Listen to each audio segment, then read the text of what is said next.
Hey guys, क्या हाल है। मेरा नाम है राहुल कुमार और मैं हूं आपके सामने हाजिर सीए ईगल चैनल के ऊपर, यहां पर लेकर के बहुत ही जरूरी video. Yes my dear friends, just imagine 13 marks in CA foundation from business law, paper number 2A। पूरा 6 लेक्चर में, सिर्फ 6 लेक्चर्स में आपको एक प्लेलिस्ट बना करके दे रहा हूं। सो सर, कहने की बात तो नहीं है कि ये वीडियो है बहुत जरूरी। ये वीडियो है क्या? बहुत जरूरी। यस, तो इस वीडियो को कहने की जरूरत होगी क्या? फटाफट से लाइक कर डालो। प्लेलिस्ट का लिंक नीचे डिस्क्रिप्शन में दिया हुआ है। पूरे 6 वीडियो कवर करेगा 100% of syllabus of companies act 2013। Yes, companies act 2013 का पूरा ये रहा आपके सामने वीडियो। मैं आपके लिए लेकर के आया हूं। सिर्फ और सिर्फ 6 लेक्चर्स कवर करेगा 13 मार्क्स। जैसा कि आपको पता है, सीए फाउंडेशन में 13 नंबर के लिए कंपनीज एक्ट आता है फॉर श्योर। सर, स्टार्ट करते हैं ना वीडियो। आप थोड़ा इंफॉर्मेशन और दो हमें इसके बारे में। So yes, here we are, companies law and introduction for CA foundation business law. Complete chapter मिलेगा, 6 पार्ट्स के अंदर मिलेगा सर। पूरा प्लेलिस्ट यहां पे मिलेगा। जो नोट्स, अमेजिंग सा नोट्स आप देख रहे हैं, ये पूरा नोट्स आपको मिल जाएगा। सर, किधर पे मिलेगा ये नोट्स? वीडियो के डिस्क्रिप्शन में लिंक दिया हुआ है, टेलीग्राम का डायरेक्ट लिंक है, जाके देखो। इतना अमेजिंग कलरफुल नोट्स, एक बार में सब कुछ क्लियर करने की कोशिश करूंगा। चलिए सर, शुरू करते हैं पार्ट नंबर 1 को। ठीक है, part number 1 of this wonderful series on companies law and introduction. मेरा नाम है राहुल कुमार और जैसा कि आप जानते हैं, मैं अनअकैडमी पे एडुकेटर हूं। सर, लॉ पढ़ाता हूं, टैक्सेस पढ़ाता हूं और सर वहां पर तो बहुत ही प्यार दिया है। 6 million watch minutes my dear friends, 4000 follower. अब आग लगानी है YouTube पे। Are you with me? अगर हाँ, और अगर अभी तक आपने लाइक नहीं किया तो किसका इंतजार कर रहे हो? क्योंकि सर, यहां पे जो मैं कवर कराने वाला हूं वो आपको देगा 100% कंटेंट। इसको पढ़ने के बाद ICI स्टडी मटेरियल उठाओगे, हर एक लाइन पढ़ी हुई होगी सर। और तो और 6th वीडियो में जितने भी इंपॉर्टेंट क्वेश्चन इस चैप्टर के, वो भी डिस्कस करूंगा। हर वीडियो के लास्ट में कुछ ट्रिकी पॉइंट बताऊंगा। ठीक है, तो सर शुरू कर दिया जाए? यस, शुरू कर दिया जाए सर। अच्छा चलो, आप एक बार कंपनीज लॉ पढ़ चुके हो, बेसिक्स ऑफ कंपनीज लॉ पढ़ चुके हो, तो सर आपको नोट करने की जरूरत भी नहीं है। सीधा टेलीग्राम पे जाकर के PDF निकालना, प्रिंट करा सकते हो, या जैसे भी हाईलाइट करके पढ़ना चाहते हो पढ़ लेना। आपको नोट भी करने की जरूरत नहीं। सारा का सारा कंसंट्रेशन सीखने पे। अगर आप पहली बार पढ़ रहे हो, रिकमेंडेड नोट लेकर के बैठिए, पेन पेपर लेकर के बैठो। जो भी बात बहुत इंपॉर्टेंट लगे सर, हेडिंग डालो, अपने तरीके से साथ के साथ नोट कर लो। पॉज बटन यूज कर सकते हैं, pause button is only yours. ठीक है, और ये बोलने की जरूरत है क्या कि सर, अगर YouTube पे भी आपको चाहिए भयंकर ऐसे वीडियोस, हर चैप्टर का वीडियो चाहिए सर, क्या करना है? शेयर करो ना, कमेंट करो ना, क्योंकि आपके लाइक और शेयर से तो मेरा मोटिवेशन बढ़ता है ना आपके लिए वीडियोस बनाने का। Yes, so sir, let's start companies law and introduction, complete chapter which comes for 13 marks. Sir, 13 marks का कैसा रहता है डिस्ट्रीब्यूशन? चलो sir, paper number 2A, paper 2A, नाम क्या है सर सब्जेक्ट का? नाम है बिजनेस लॉ। बिजनेस लॉ कितने मार्क्स का होता है सर? कितने मार्क्स का है? मैक्सिमम मार्क्स कितना है पेपर का? वेटेज 60 मार्क्स सर, जिसमें से टोटल कितने क्वेश्चन आते हैं? Number of questions sir 6 question आते हैं। एक क्वेश्चन कितने मार्क्स का? 12 मार्क्स का। आप बोलोगे अरे सर 6 इंटू 12 करो जरा, 72 हो जाता है। मैंने कहा रुको मेरा बच्चा, क्वेश्चन नंबर 1 है कंपल्सरी। क्वेश्चन नंबर 1 है कंपल्सरी, प्लस आउट ऑफ 5 आपको करने हैं कितने? 4 अटेम्प्ट करने हैं। तो सर टोटल कितने क्वेश्चन अटेम्प्ट करने हैं? 1 तो कंपलसरी है, 4 यहां पर, टोटल कितने हो गए? 5 इंटू 12, बोले तो 60 मार्क्स का तो पूरा बिजनेस लॉ का पेपर है। उसमें कंपनीज एक्ट कितने नंबर का आता है सर? कंपनीज एक्ट कितने नंबर का आता है? कंपनीज लॉ कितने मार्क्स का आएगा? Introduction to companies law sir ये आता है 13 मार्क्स का, एटलीस्ट पास ट्रेंड तो यही कहता है। मैं आपको और थोड़ी हेल्प कर दूं, किस किस क्वेश्चन में मिलेगा, कितने कितने मार्क्स का मिलेगा? हाँ सर कर दो, सब कर दो, बता दो। सर हमने कहा था क्वेश्चन नंबर 1 कंपलसरी होता है, हाँ जी, तो कंपनीज लॉ का एक क्वेश्चन कंपलसरी क्वेश्चन में आएगा ही आएगा। और वही बता दो कौन सा होता है? पार्ट बी, क्वेश्चन नंबर 1 का पार्ट बी, जो कि जितने जनरली कितने मार्क्स के लिए होता है सर? 4 मार्क्स का होगा। सर डायरेक्ट क्वेश्चन आता है प्रोविजन बेस्ड या केस स्टडी बेस्ड क्वेश्चन आएगा? तो सर ये केस स्टडी बेस्ड क्वेश्चन आएगा। लो सर काम आसान कर दिया, केस स्टडी बेस्ड क्वेश्चन। अरे सर और कौन सा क्वेश्चन में आएगा? मैंने कहा बेटा क्वेश्चन नंबर 5। अच्छा ये कहने की जरूरत है क्या सर कोई एक क्वेश्चन आप छोड़ सकते हैं पूरे एग्जाम में, ठीक है? तो सर 5 क्या मैंडेटरी होगा? नहीं sir, question number 5 optional question होता है, मतलब चाहो तो 5 करो, चाहो तो एक क्वेश्चन छोड़ सकते हो कोई सा भी, ठीक है? अच्छा सर क्या डायरेक्ट क्वेश्चन होगा? हाँ जी। कौन से पार्ट में मिलेगा? तो सर ये आपको मिलेगा पार्ट नंबर बी में। कितने मार्क्स का? 6 मार्क्स का। ओ सर कैसा क्वेश्चन रहेगा? डायरेक्ट क्वेश्चन रहेगा। ओके अच्छा चलो सर, तो हो गए 4 मार्क्स प्लस 6 मार्क्स 10 मार्क्स, और आपने कितने मार्क्स बताए हैं सर? 13 मार्क्स बताया है। तो और किस क्वेश्चन पे मिलेगा? क्वेश्चन नंबर 6 में भी। अरे सर ऐसा क्या? सर 6 कैसा क्वेश्चन होगा? मैंडेटरी? मैंने कहा ना बेटा, ऑप्शनल क्वेश्चन। ऑप्शनल क्वेश्चन होता है। हाँ मतलब अगले क्वेश्चन नंबर 1 तो कंपलसरी है, 5 में से 4 करने हैं, आप देख लो आपको करना है तो ठीक है। चलिए सर कौन से पार्ट में आएगा? तो पार्ट नंबर सी में रहता है सर, और कितने मार्क्स का रहता है? 3 मार्क्स का। टोटल कितने मार्क्स आ गए कंपनीज लॉ से? बोलो कमेंट में, फटाफट से बोलो। क्वेश्चन नंबर 1 के अंदर 4 मार्क्स का, क्वेश्चन नंबर 5 के अंदर 6 मार्क्स का, और 6 के अंदर 3 मार्क्स का। 4 प्लस 6 प्लस 3 कितने हुए? 13 मार्क्स। टोटल कितने वीडियोस देखने हैं आपको? 6 वीडियोस। कहां पे? सर इसी चैनल पे, सीए ईगल पे मिलेगा। कहां मिलेगा? Sir one and only CA eagle पे। 6 वीडियोस आप देख डालो। सर अगर हमारे मन में कोई डाउट्स हुए, क्वेरीज हुआ तो क्या करेंगे? मैंने कहा बेटा नोट्स के लिए जो मैं आपको टेली का डायरेक्ट लिंक दे रहा हूं ना, ठीक है, उसी टेलीग्राम पे साथ में ग्रुप भी अटैच्ड है, कमेंट करने का ऑप्शन होता है। टेलीग्राम पे आप डाउट पूछोगे, सर मैं आपको जवाब दूंगा। इससे बढ़िया आपको क्या चाहिए? कुछ चाहिए क्या? कुछ चाहिए क्या? नहीं सर। आइए सीधा टॉपिक पे।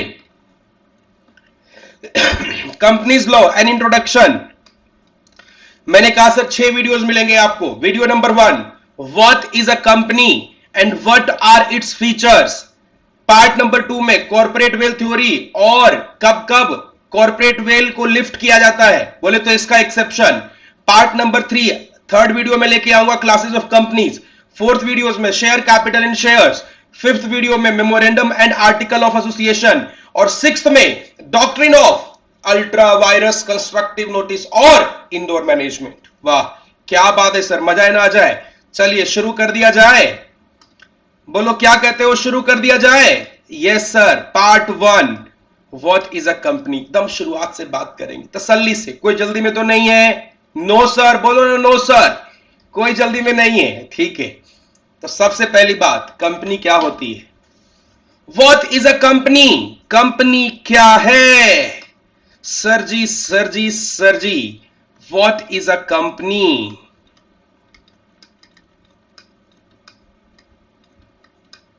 चलो इसके पहले कि मैं डेफिनेशन पे आऊं, इसका ओरिजिन कहां से आया मैं आपको यह बता दूं, कैसा लगेगा? बोलो अच्छा ही लगेगा सर। ओरिजिन दो वर्ड से है बेटा, एक को बोलते हैं कॉम। अच्छा, ऑब्वियसली लेटिन वर्ड है ये जो मैं बता रहा हूं, लेटिन वर्ड है, ठीक है। ओरिजिन कहां से है? लेटिन। अरे सर, इंडिया में लॉ जो है ना, वो इंग्लिश में लेकर के आए, ब्रिटिश लोग लेकर के आए हैं। तो सर उनका जो नेटिव लैंग्वेज है, उनका जो रूट लैंग्वेज है वो क्या है? लेटिन है। तो सर इन सबका वर्ड भी तो लेटिन में मिलेगा ना। दो वर्ड से बना सर, कॉम प्लस पनीज। बोलो क्या बात कर रहे हो सर, कॉम का मतलब क्या होता है इंग्लिश में समझाओ ना। मैंने कहा रुको बेटा रुको, कॉम का मतलब होता है टुगेदर। अच्छा, और पनीज का मतलब होता है ब्रेड। साथ साथ में रोटी खाएंगे यहां से। अच्छा, साथ में रोटी खाने के लिए क्या साथ में कमाना भी पड़ेगा? बोलो ना। अरे सर हम तो बच्चे हैं, हम तो साथ में रोटी बिना कमाए भी खा लेते हैं। मैंने कहा अरे नालायक, हम लोग केव एज से आए हैं भाई, पहले इंसान गुफाओं में रहा करता था, है ना। और सर ग्रुप में आएंगे, कमाएंगे तो साथ में खाएंगे, बन गई कंपनी। इतना सिंपल है, इतना सिंपल है क्या? और क्या सर? चलो कुछ डेफिनेशंस बताओ सर, यहां जो आपने पिक्चर पिक्चर बना रखे हैं। Few most accepted definitions. चलो सर सारे डेफिनेशन याद करेंगे? मैंने कहा नहीं, बस सुन लो, एक डेफिनेशन बताऊंगा जो मोस्ट एक्सेप्टेड है, उसी को ध्यान रखना है। सर ये नाम याद रखने क्या? मैं कहा बिल्कुल भी नहीं। जस्टिस मार्शल क्या बोल रहे थे, बस सुन लो। कहते हैं corporation is an artificial being, invisible, intangible, existing only in the contemplation of law. Feature बता दिया भाई। आपसे कोई पूछता है ना, अरे सलमान कौन है, तो अरे वही जो बीच की मांग रखता है, वही जो हाथ में ब्रेसलेट पहनता है। अरे ये भी बताने का एक तरीका है, मेन मेन फीचर बता दो। इन भाई साहब ने, जो चीफ जस्टिस मार्शल है, इन्होंने भी क्या किया, बोला आर्टिफिशियल एंटिटी होता है, इनविजिबल होता है, कोई देख नहीं सकता कंपनी को। आप बोलोगे सर मैंने देखा, रिलायंस की बिल्डिंग देखी। अरे बिल्डिंग देखी है, कंपनी कोई देख सकता है? नहीं देख सकता। इंटेंजिबल होता है, इनविजिबल होता है, और सिर्फ लॉ की नजरों में एग्जिस्ट करता है। बोलो हाँ सर, ये तो सुनने में सही लग रहा है। थर्ड वाला पढ़ लेते हैं, पहले सेकंड वाला बाद में पढ़ेंगे। By a company is meant an association of many persons. बहुत सारे लोग मिलकर के एक एसोसिएशन बना लेते हैं सर, सब मिलके पैसा लगाते हैं, ओके, मनी और मनीज वर्थ लगाते हैं कॉमन स्टॉक में, और सर कॉमन पर्पस के लिए इसको यूज कर लेते हैं। क्या कर लेते हैं? कॉमन पर्पस के लिए इसको यूज कर लेते हैं। बोलो वाह, ये तो बहुत ही बढ़िया है। सॉरी। अच्छा ये तो बात हो गई सर। दो डेफिनेशन आपके सामने है, chief justice Marshall, chief justice Marshall और lord justice Lindley.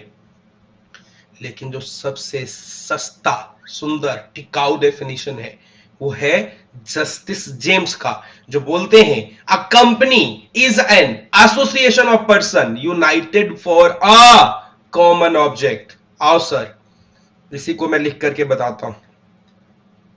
Company, company sir, company. मैंने कहा रुक जाओ, लिखवा दूंगा सीधा।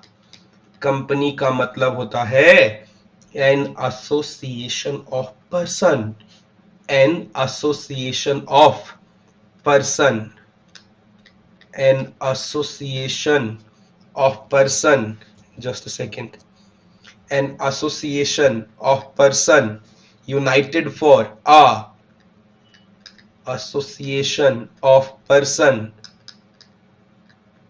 united for a common object, united for a common object।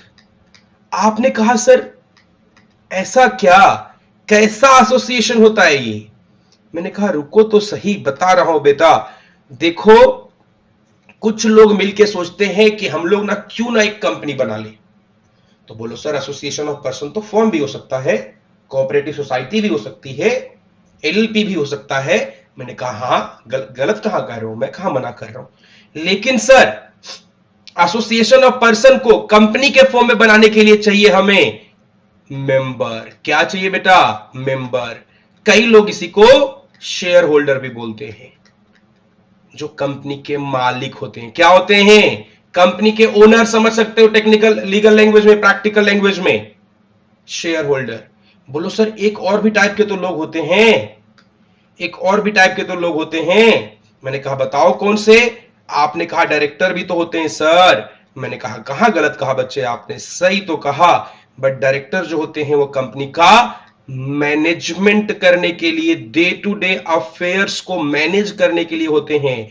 तो डायरेक्टर कौन है बेटा? मैनेजर होता है। Mainly company is an association of two types of person. Number one, member who are the owners of the company or who are the shareholders of the company. अच्छा, member और shareholder क्या same होता है? मैंने कहा नहीं, थोड़ी देर में सब क्लियर कर दूंगा। इस 6 वीडियो में कंपनीज लॉ का जितना भी पार्ट है, ऑल 6 पार्ट्स सब कवर हो जाएगा सर सीए फाउंडेशन के लिए। ठीक है, अभी के लिए मान के चलो ओनर को हम लोग मेंबर या शेयर होल्डर बोल देते हैं। आज पहली क्लास है ना, फर्स्ट वीडियो है। ठीक है, अच्छा, डायरेक्टर वो होते हैं जो कंपनी के डे टू डे अफेयर्स को मैनेज करते हैं। सर कॉमन ऑब्जेक्ट बोला आपने, यूनाइटेड फॉर कॉमन ऑब्जेक्ट। मैंने कहा यस, सही सुना आपने। सर जो फर्म होती है ना, वो सिर्फ और सिर्फ प्रॉफिटेबल बिजनेस के लिए बनी होती है। हाँ, किसके लिए? सिर्फ और सिर्फ प्रॉफिटेबल बिजनेस करने के लिए बनी होती है। तो आपने बोला एलएलपी, मैंने कहा वो भी सिर्फ और सिर्फ प्रॉफिट मोटिव के बिजनेस के लिए बनी होगी। तो सर कोऑपरेटिव सोसाइटी ट्रस्ट सिर्फ और सिर्फ नॉट फॉर प्रॉफिट के लिए होता है। सिर्फ एक कंपनी ही ऐसा फॉर्म ऑफ बिजनेस है जो कि प्रॉफिट मोटिव और नॉट फॉर प्रॉफिट मोटिव दोनों के लिए बनाई जाती है। Profit motive as well as not for profit motive दोनों के लिए बनाया जा सकता है। कॉमन ऑब्जेक्ट हुआ कुछ लोगों का, और वो सब लोग सर एसोसिएट हो जाएंगे, एक जगह पे एसोसिएशन बना लेंगे, और उनका कॉमन ऑब्जेक्ट रहेगा जो कि प्रॉफिट मोटिव भी हो सकता है, नॉट फॉर प्रॉफिट मोटिव भी हो सकता है, और इसी को बोलते हैं हम लोग कंपनी। क्या सर ये लॉ का डेफिनेशन है, लीगल डेफिनेशन है? मैंने कहा मोस्ट एक्सेप्टेड डेफिनेशन है। क्या बोला? मोस्ट एक्सेप्टेड डेफिनेशन है। ये थोड़े ना बोला, ये थोड़े ना बोला कि सर यही डेफिनेशन है। हमने ये बोला कि ये मोस्ट एक्सेप्टेड डेफिनेशन है। अच्छा सर, ओके, ध्यान रहेगा। कंपनी क्या चीज होती है? कंपनी 2 वर्ड से आया, कॉम्पनीज। कॉम बोले तो टुगेदर, पनीज बोले तो ब्रेड, साथ साथ में ब्रेड खाने को कंपनी बोलते थे। वहां से रूट आया भाई, वहां से रूट आया है, कंपनी ऐसे बनी है। ठीक है सर, दूसरी बात भी बता दो सर, कंपनी का मीनिंग कोई पूछे हमसे तो क्या बोले? हमने कहा रुको, लीगल डेफिनेशन पे बाद में आएंगे, मोस्ट एक्सेप्टेड डेफिनेशन आप क्या बोलोगे? अ company is an association of person United for a common object. Association of person किन से लोगों का? 2 टाइप के लोगों का। एक को बोलते हैं ओनर्स, बोले तो शेयर होल्डर और मेंबर्स, और दूसरा कौन सा? जो कंपनी के अफेयर्स मैनेज करते हैं। आपने बोला सर कॉमन पर्पस क्या होगा? हमने कहा प्रॉफिट मोटिव भी हो सकता है और नॉट फॉर प्रॉफिट मोटिव भी हो सकता है। बात समझ आ रही है? हाँ सर, बहुत अच्छे से समझ में आ रही। चलिए सर, लीगल डेफिनेशन क्या है जरा ये तो बता दो। लीगल डेफिनेशन क्या है ये तो बता दो। स्टैट्यूटरी डेफिनेशन क्या है ये तो बता दो। सर लॉ क्या कहता है? कंपनीज एक्ट के अंदर क्या लिखा हुआ है? 2 डेफिनेशन समझाऊंगा। एक तो कंपनी का डेफिनेशन जो कंपनीज एक्ट के अंदर लिखा हुआ है बेटा, वो समझाऊंगा आपको, और दूसरा समझाऊंगा बॉडी कॉर्पोरेट का। दोनों को साथ साथ समझना बहुत जरूरी है। Sir company means a company incorporated under this act. ध्यान देने वाली बात है बेटा, क्या? Incorporated under this act. क्या मतलब है सर इनकॉर्पोरेटेड का मतलब? अरे सर कंपनी लॉ के प्रोसेस के द्वारा बनाई जाती है। सर ये प्रोसेस कहां दिया होगा? कंपनीज एक्ट 2013 में, दिस एक्ट का मतलब, और under any previous company law. Sir company का इतिहास क्या 2013 से शुरू हुआ, जब से कंपनीज एक्ट 2013 आया? नहीं सर, इसके पहले भी ना हमारे पास कंपनीज एक्ट 1956 था। बोले अरे अच्छा, तो sir for example Reliance industries limited companies act 1956 में बना, तो क्या उसको कंपनी नहीं बोलेंगे? हमने कहा हां बोलेंगे। कंपनी का मतलब होता है, company means a company incorporated under companies act 2013 और any previous company law, previous company law. अब आप कहोगे सर प्रीवियस कंपनी लॉ कौन कौन से हैं, जरा ये भी तो समझा दो। मैंने कहा रुक जाओ बच्चे, आपके दिमाग में सवाल आए और मैं जवाब ना दूं तो कैसे मजा आएगा। प्रीवियस कंपनी लॉ, देखो बेटा, वैसे तो इंडिया में सबसे पहली जो कंपनी बनी थी ना, वो थी सबसे पहले British east India company, but वो चार्टर्ड कंपनी थी। चार्टर्ड कंपनी का मतलब पहले तो चार्टर्ड कंपनी चला करती थी, तो हम उसकी बात नहीं कर रहे हैं। चार्टर्ड कंपनी का मतलब जो सर किंग जॉर्ज थे ना, इंग्लैंड के, लंदन के, ठीक है ना, उनके चार्टर के हिसाब से उनसे अप्रूव जो कंपनियां होती थी उनको बोलते थे चार्टर्ड कंपनी। हम उसकी बात नहीं कर रहे, that was not a company law. India में कंपनी लॉ का जो फॉर्मल सिस्टम स्टार्ट हुआ, ठीक है, जो फॉर्मल सिस्टम स्टार्ट हुआ वो स्टार्ट हुआ है सर कंपनीज एक्ट। सबसे पहले आया इंडिया में कंपनीज एक्ट 1850, जो इंडिया का खुद का, खुद का तो क्या ही होगा सर, ब्रिटिश लोग थे ना, उन्होंने ही बनाया था हमारे लिए कंपनीज एक्ट 1850। उसके बाद सर नेक्स्ट जो बना इंडिया में वो बना कंपनीज एक्ट 1882। मैं बार बार कंपनीज एक्ट नहीं लिख रहा हूं बेटा। फिर बाद में आया कंपनीज एक्ट 1913। फिर उसके बाद आया 1956 में। फिर उसके बाद आया 2000, बोलो बोलो, 2013, जो हमारा आज के टाइम पे कंपनीज एक्ट है, इसी की बात करते हैं। सर इसके बीच में इतना वक्त क्यों लग गया 1956 से 2013? बोले सर अमेंडमेंट आया करती थी। क्या अमेंडमेंट? उसके पहले अमेंडमेंट का कॉन्सेप्ट नहीं था, एक्ट ही बदल देते थे। लेकिन सर अमेंडमेंट क्या होता है? सर अमेंडमेंट का मतलब अगर आपको जो एग्जिस्टिंग लॉ में कुछ ऐड करना हो, माइनस करना हो, सब्स्टिट्यूट करना हो, तो सर उसको चेंज करने के लिए जो चेंज करते हैं उसको हम अमेंडमेंट बोल देते हैं। ऑब्वियसली उसका एक प्रोसेस होता है, पार्लियामेंट से पास होना चाहिए सर, तो वो प्रोसेस के थ्रू हम लोग उसको अमेंड करते रहते थे। तो सर बोलो जब अमेंड करने का पावर था ही कंपनीज एक्ट 1956 को, तो नया एक्ट क्यों लाया गया? आएगा सवाल मन में कि सर नया एक्ट क्यों लाया गया? ने कहा बेटा सवाल तो बिल्कुल वाजिब है। अरे भाई जब पुराने को कितना चेंज करोगे एक टाइम के बाद, पुराने में चेंज करते करते करते करते इतना कॉम्प्लेक्स हो जाता है, ठीक है, कि सर उसको बहुत समझना मुश्किल हो जाएगा, कॉन्ट्राडिक्शंस बढ़ जाएंगे। सर एक कंपनी के ऊपर खाली कंपनीज एक्ट नहीं लगता, RBI act, FEMA, SEBI, labour laws, income tax, GST, पहले सर्विस टैक्स वगैरह वगैरह बहुत टाइप के लॉ लगते हैं सर। कॉन्ट्राडिक्शंस थे, बहुत सारी कमियां थी सर, इस कारण से पुराने एक्ट को हटा दिया कंपनीज एक्ट 1956 को और फिर लेकर के आ गए कंपनीज एक्ट 2013। चलिए बताइए कंपनी का डेफिनेशन क्या बोला मैंने? कंपनी का डेफिनेशन किस सेक्शन में दिया हुआ है? सेक्शन नंबर 2 क्लॉज 20 क्या बोलता है?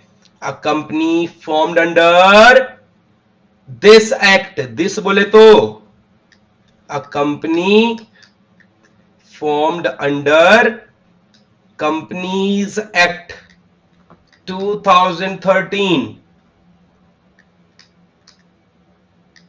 और any previous company law। अच्छा ठीक है सर, एक वर्ड आप और बता रहे थे, बॉडी कॉर्पोरेट। मैंने कहा बिल्कुल अभी भी बताऊंगा आपको। सर बोला बॉडी कॉर्पोरेट क्या होता है? ध्यान से समझना गुरु, जो बॉडी कॉर्पोरेट टर्म है ना, ये कहां से वर्ड आया? ये भी लेटिन वर्ड से आया जिसका नाम था कॉर्पस। कॉर्पस का मतलब होता है असेट। सर देखो ना, बिजनेस करने के लिए या तो कंपनीज एक्ट 2013 या प्रीवियस कंपनी लॉ के अंदर बिजनेस को क्या करेंगे, इनकॉर्पोरेट करेंगे। लेकिन कुछ स्पेशल एक्ट के द्वारा बना दिए जाते हैं, सरकार बना देती है। LIC, SBI, PNB, सर इनके स्पेशल एक्ट हैं, लेकिन काम कौन से वाले कर रहे हैं, कंपनी वाले ही कर रहे हैं। क्या सर इसको हम लोग क्या बोले, हमने कहा इसी को तो बॉडी कॉर्पोरेट बोलते हैं।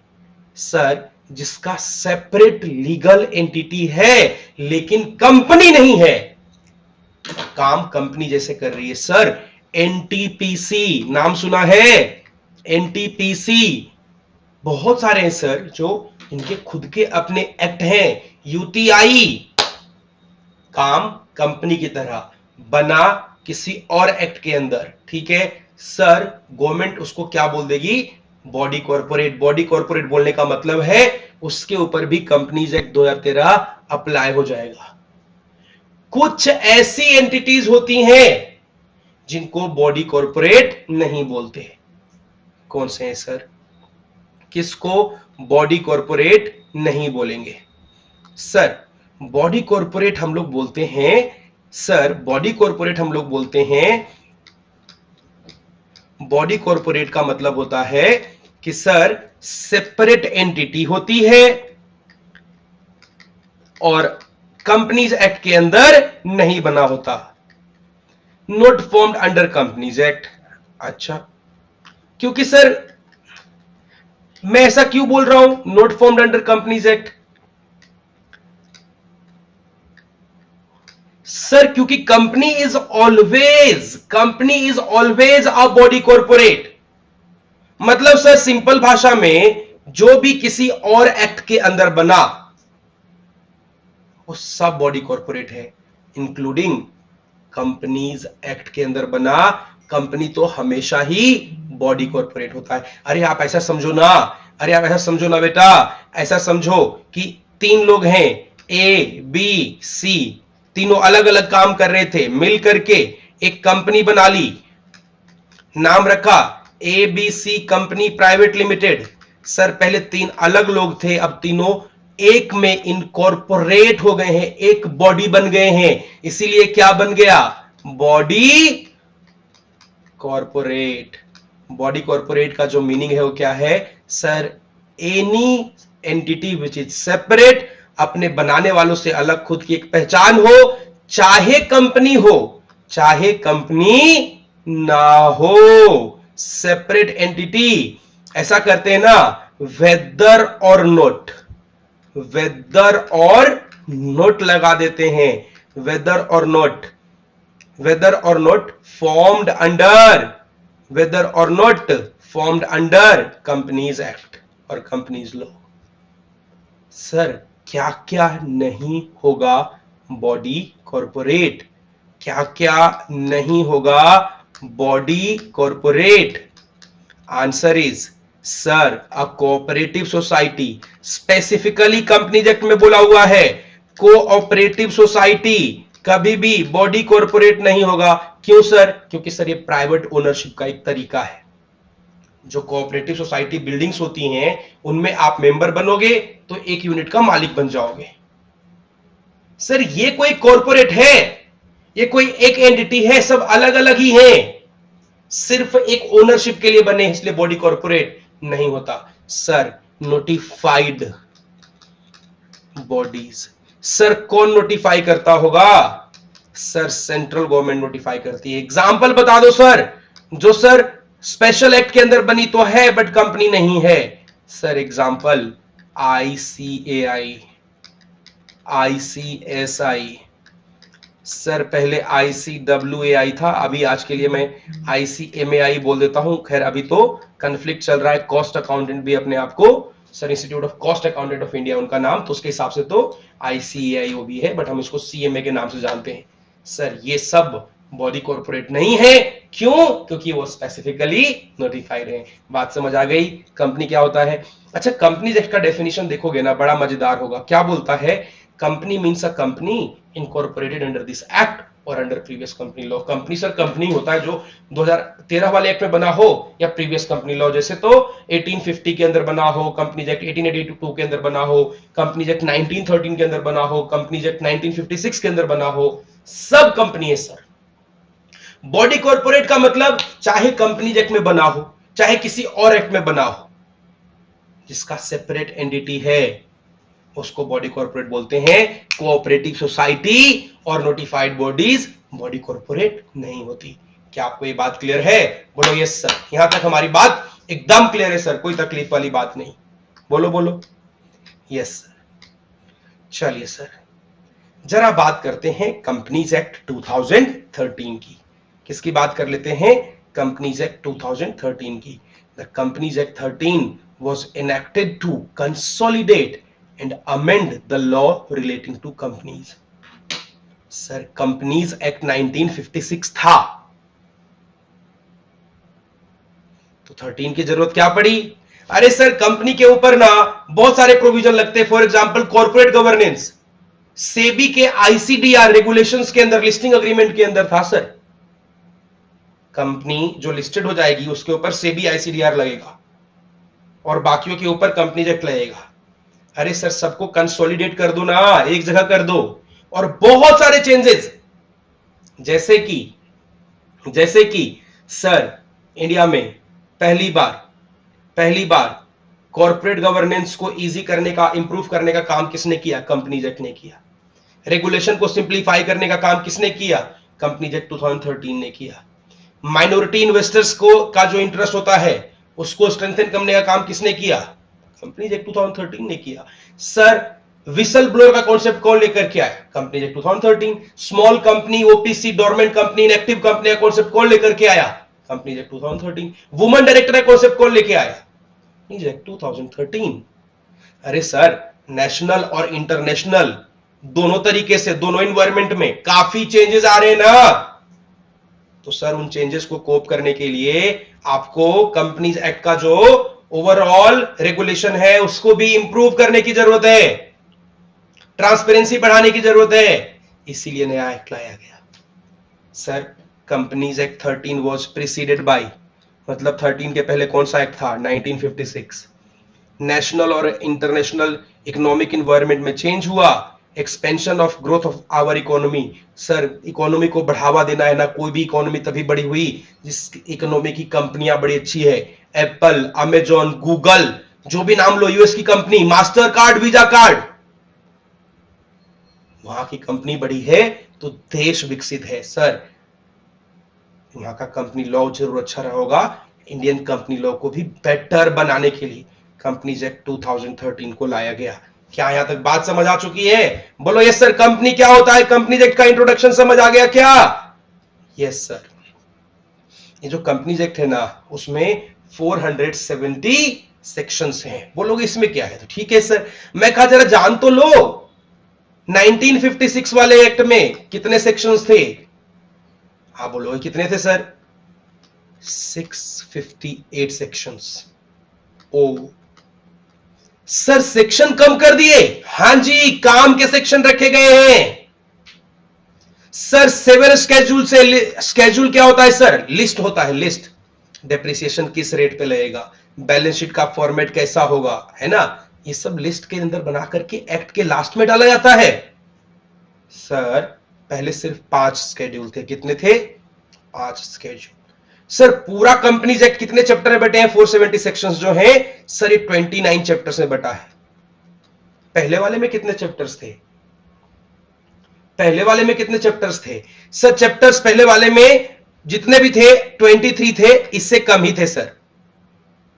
सबसे जो इंपॉर्टेंट बात ध्यान देने वाली है वो ये है कि सर कंपनीज लॉ का जो सब्सटेंशियल पोर्शन है ना वो रूल्स में है, रूल्स में। इसीलिए सर बोलते हैं इसको रूल बेस्ड लॉ। क्यों बोलते हैं, क्या बोलते हैं? Rule based law. सर ये रूल क्या चीज होता है? चलो यहां पे लिखते हैं, sir highlights of companies act 2013। पहली बात, सबसे पहली बात, कितने सेक्शन, कितने सेक्शन, 470 सेक्शंस। कितने स्केड्यूल, 7। कितने चैप्टर्स, 29 चैप्टर्स। और बताओ सर, यहां तक तो ठीक है। बोला मैंने कि सर रूल बेस्ड लॉ बोलते हैं। क्या बोलते हैं इसको बेटा, रूल बेस्ड लॉ। बोलो इसमें क्या खास बात है, जरा अभी समझा दूंगा मैं आपको कि रूल बेस्ड लॉ क्या होता है, रूल बेस्ड लॉ क्यों बनाया गया इसको। अरे सर एक बात बताओ, जो एक्ट बनता है वो एक्ट कहां बनता है, कोई भी एक्ट है, कंपनीज एक्ट होगा, वो कहां बनेगा, मेड कहां पे होगा, बोलो पार्लियामेंट में। कोई चेंज करना हो इसके अंदर, छोटा ना छोटा चेंज करना होगा तो कहां चेंज होगा, अमेंडमेंट कहां होगा, पार्लियामेंट में। क्या सर आपको लगता है पार्लियामेंट में इतना टाइम कंपनीज के लिए मिलेगा, क्या नेताओं के पास इतना टाइम है कि सर छोटी मोटी बात को चेंज करने के लिए नेताओं का अप्रूवल लेना पड़े, पार्लियामेंट के हाउसेस का अप्रूवल लेना पड़े।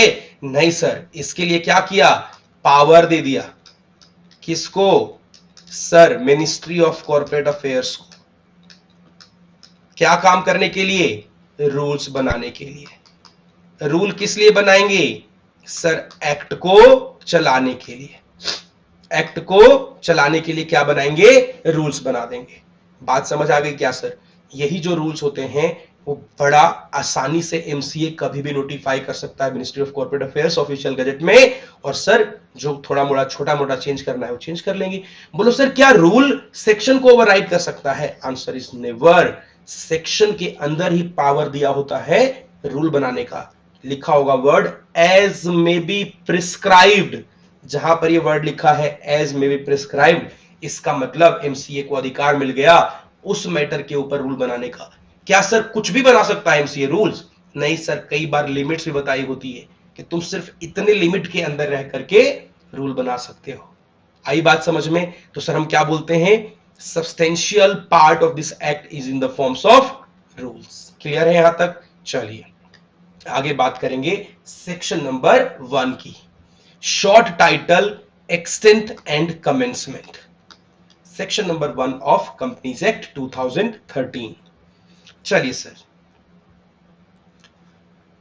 टाइटल, नाम क्या होगा एक्ट का, द कंपनीज एक्ट 2013 नाम है। एक्सटेंट कहां कहां पे अप्लाई होगा, सर होल ऑफ इंडिया पे। कंपनीज एक्ट शुरू से ही पूरे इंडिया पे एप्लीकेबल था, ऑल्दो जम्मू कश्मीर को पहले ऑटोनोमस राइट था। उसका मतलब क्या था कि सर 2019 अगस्त से पहले सेंट्रल गवर्नमेंट जो भी लॉ बनाएगी वो कश्मीर पे एप्लीकेबल होगा कि नहीं, उसके लिए एक बार कश्मीर गवर्नमेंट का, स्टेट ऑफ जम्मू कश्मीर का कंकरेंस चाहिए होता था। अगर एक बार हां कह दिया तो हमेशा एप्लीकेबल। कंपनीज एक्ट पहले से एप्लीकेबल था वहां पे, जम्मू कश्मीर पे भी, ठीक है, उसमें कोई तकलीफ नहीं है। अब तो सर 2019 अगस्त के बाद जब से 370 हटा and the state of Jammu and Kashmir reconstruction act 2019 पास हुआ पार्लियामेंट में, तब से तो सर सेंट्रल गवर्नमेंट का सारा लॉ अप्लाई होता है ना। अब तो यूटी है सर, है ना, ये बात तो आपको पता ही है। सर टुकड़ों टुकड़ों में ये एक्ट आया, सिर्फ सेक्शन नंबर 1 आया था विद इफेक्ट फ्रॉम 30 अगस्त 2013, एक सेक्शन। 98 सेक्शन और उसके बाद नोटिफाइड हुए 12 सितंबर 2013 से, और अगले 184 सेक्शंस हुए 1 अप्रैल 2014 से, और फिर ऐसे फेज में कंपनीज एक्ट अप्लाई हुआ इंडिया में। बोलिए short title, extent, commencement, clear है एकदम, यस सर, बोलो ना यस सर। हाँ ठीक है, अभी तक अपने दोस्तों को ना शेयर नहीं किया तो सर अभी भी तो कर दो, काफी हेल्प हो जाएगी उनकी एग्जाम के अंदर, ठीक है। चलिए sir, applicability of the act, कौन कौन सी एंटिटीज के ऊपर ये एक्ट अप्लाई होगा। सबसे पहला सर, जो भी कंपनीज एक्ट 2013 में बनी है या प्रीवियस कंपनी लॉ के अंदर बनी है, उन सब के ऊपर अप्लाई होगा ना।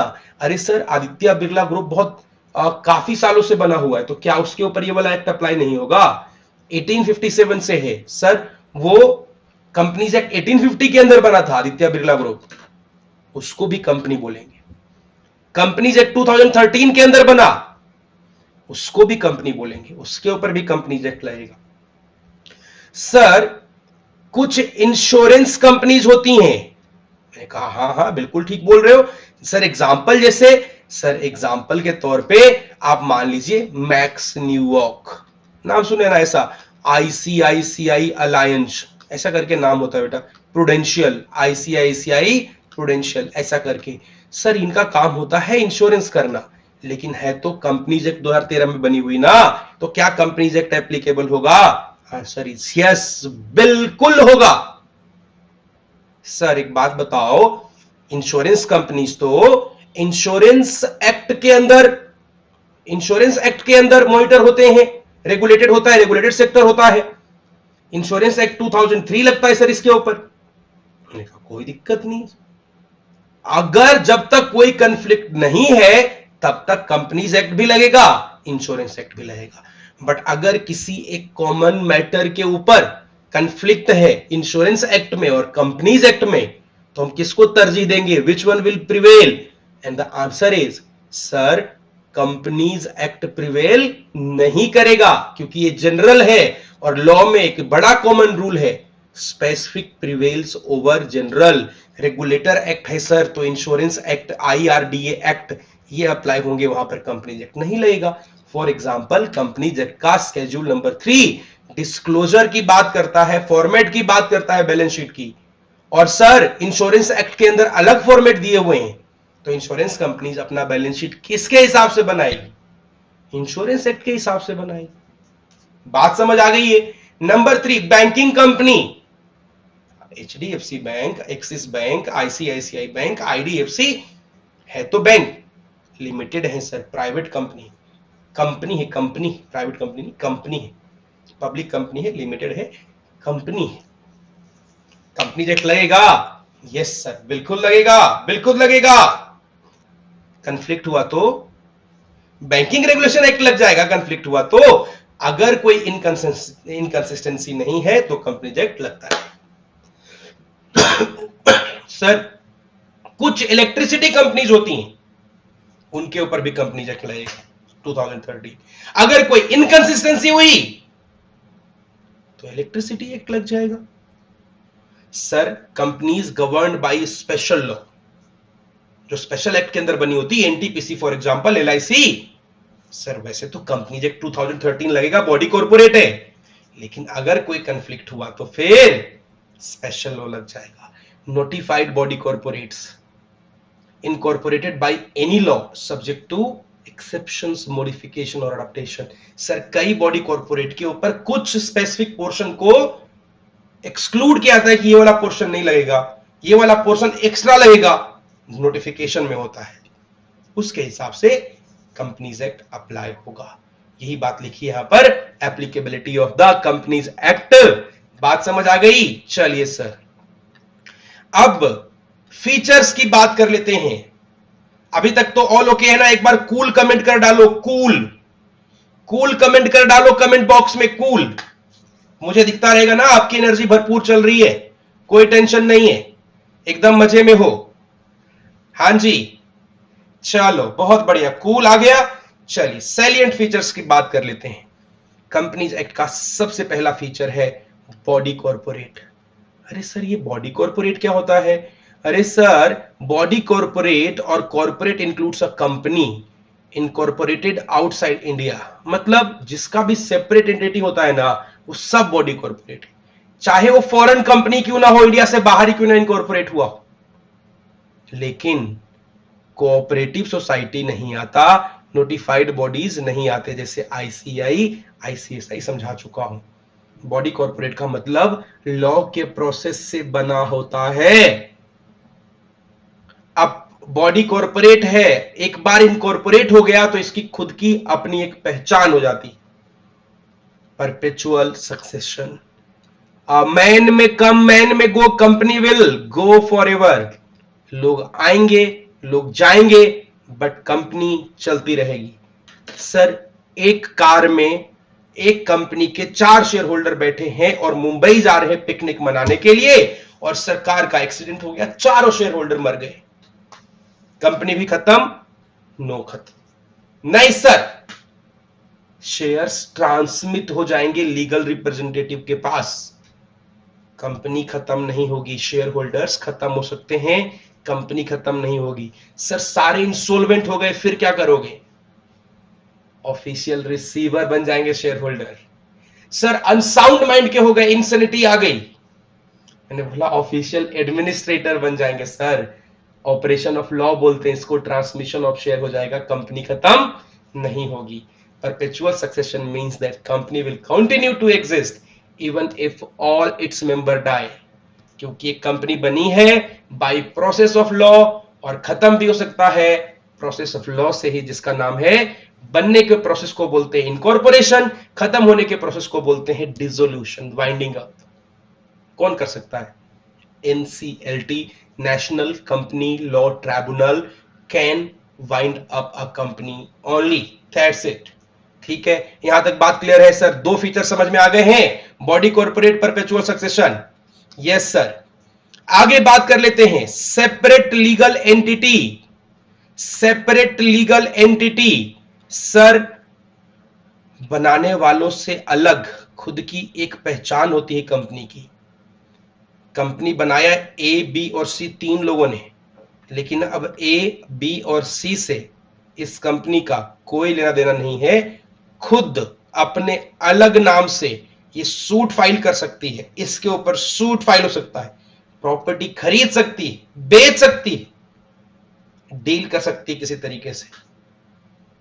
सर इसके ऊपर केस लॉ कराऊंगा, Macaura versus Northern Assurance company limited कराऊंगा। क्या करा ही दूं? तो सबसे पहले देखो, एक कंपनी है सर, एक केस लॉ है Macaura versus Northern Assurance company limited. Mister Macaura, हाँ इस बंदे का नाम है सर, ये है ना सामने भाई साहब, ओन्ड अ टिम्बर स्टेट, लकड़ी इसका बिजनेस है सर।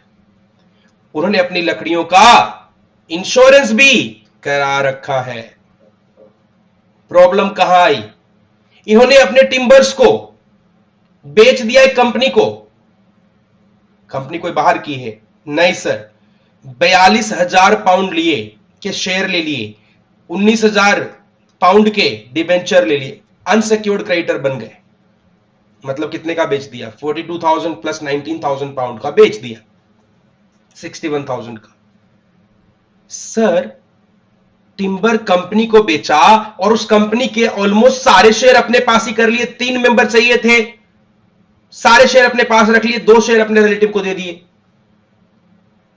ठीक है सर, कंपनी को बेच दिया।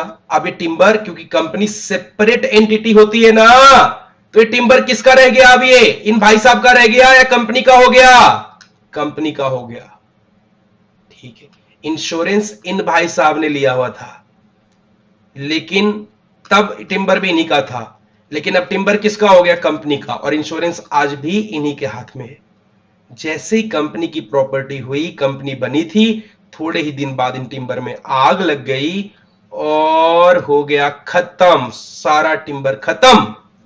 मकौरा जाते हैं इंश्योरेंस कंपनी के पास, वो बोलते हैं सर मैंने इंश्योरेंस ले रखा है, मेरे टिम्बर जल गए हैं, आप मुझे इंश्योरेंस क्लेम दो। बोला ठीक है, आपका इंश्योरेंस है, बिल्कुल ठीक बात है। आपकी कहां है टिम्बर्स? आपकी कहां थी टिम्बर्स? आपने तो कंपनी को बेच दिया। बोला कंपनी भी तो मेरी है। बोला no, once incorporated a company is a separate legal entity, separate distinct from members who formed it. आपसे अलग है, आपकी प्रॉपर्टी नहीं है, वो कंपनी की प्रॉपर्टी जली है, इंश्योरेंस आपके नाम पे है और प्रॉपर्टी कंपनी की है। सर कैसे इंश्योरेंस मिलेगा? कोर्ट ने भी यही बात कहा, इंश्योरेंस कंपनी के एक्शन को वैलिड करार दिया। बात समझ आई क्या? बात समझ आ गई है? बोलो यस सर, कूल कमेंट कर डालो, कूल।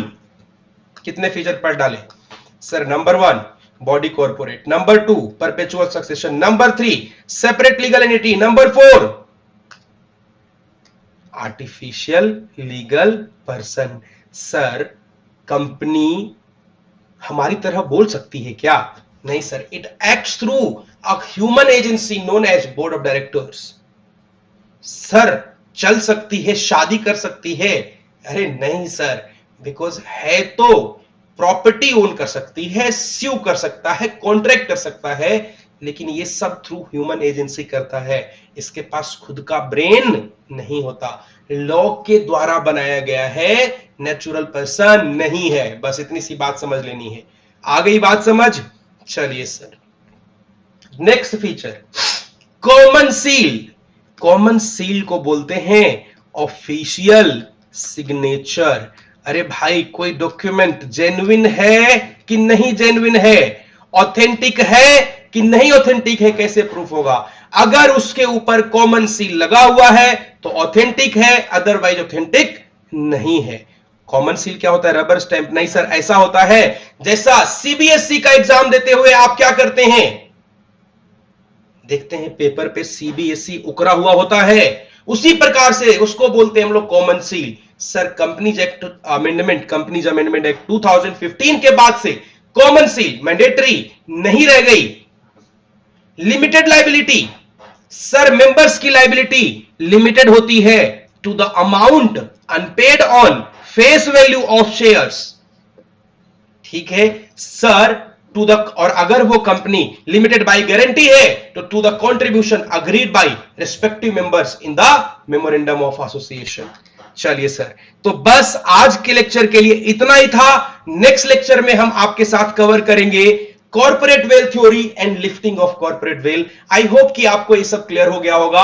आपके कमेंट्स का रहेगा इंतजार, अपने दोस्तों के साथ शेयर कर दीजिए, क्योंकि सर सिर्फ 6 वीडियोस में कवर करने वाला हूं entire introduction to companies law and introduction for CA Foundation. I hope you have enjoyed this. You will get the links to this PDF, to this handwritten PDF, everything on Telegram. Link is there in description. Please do like it and share with your friends. Thank you so much. See you in the next class. Thank you so much. Take care. Bye bye. Have a great CA career ahead.